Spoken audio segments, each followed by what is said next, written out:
So when should couples start planning and shopping for wedding florals in the whole wedding planning journey? It depends on the couple.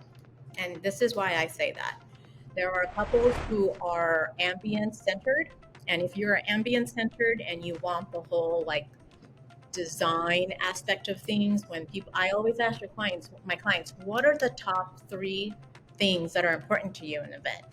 And it doesn't matter if their budget is low or high, it just places the importance. Some of them will say music, some of them will say 5-star food, or some of them will say live music versus the DJ. That all makes a difference, because if someone doesn't say flowers or ambience and how the place looks like, then I know that might not be a priority, and that is okay. There's no wrong or right thing, but it does help us with the budget a bit, because these are the clients that will want to do their priorities first, and then whatever's left over will be more like the secondary things. They might like it, but that's not their priority.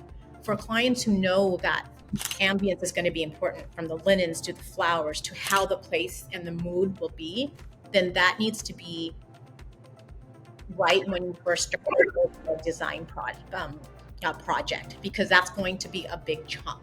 So that whole thing where people say like, oh, I'm following this book that says 10% of flowers, I think a lot of that is outdated, because it really is based on your love and appreciation of what it means, what is meaningful for you. So that could all change, because some people might have an amazing cocktail party because food wasn't really anything. It was more of like drinks and just having a good time, dancing, full music. So it doesn't mean that you're having a bad event. That's just the event that they want to produce. So when they say, we get a lot of people now, just because of COVID and how it's changed the industry and how the flowers are, we still have big weddings that are happening, booking out 2 months before. That's crazy in a floral world, because we have to do a lot more planning, reserving flowers in the field. And so you want to know what's available so you can reserve it at least a month before.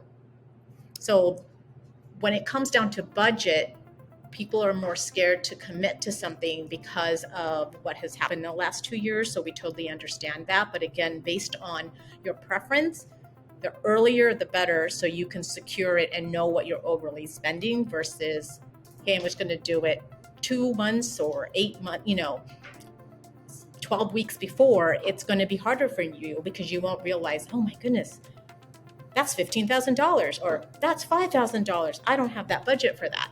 Because sometimes it's not about your wedding. Unfortunately, you have all your family members involved, and yours might not have been that priority, but but your parents expect that, or the people that are helping you with a wedding. So it's important to collaborate and talk to all the people involved, because when someone's paying for something, there's a lot of preferences that people don't realize that they have until way later, and they could have saved more earlier if they had planned. I know that's a lot, but it's a little tricky. Yeah, that does make sense. And like you mentioned earlier, that there were some people who would come in like 2 months before the wedding to ask about flowers. Is that something that is still doable? Or like is that something that's possible to do with a timeline with It when is. it comes to preparation on your end? Yes, that's a great question. It is doable, but they also have less flexibility.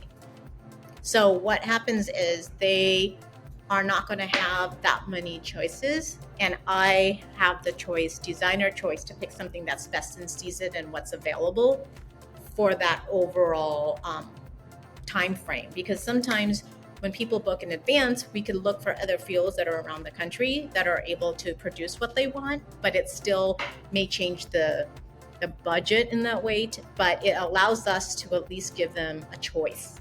When it's only 2 months away, they're pretty much stuck with whatever's in season at that time.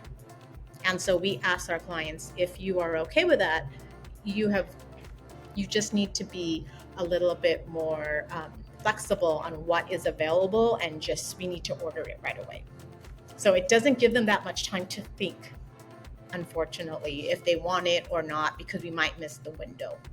Yeah, that definitely makes sense, especially if they want something that's out of season.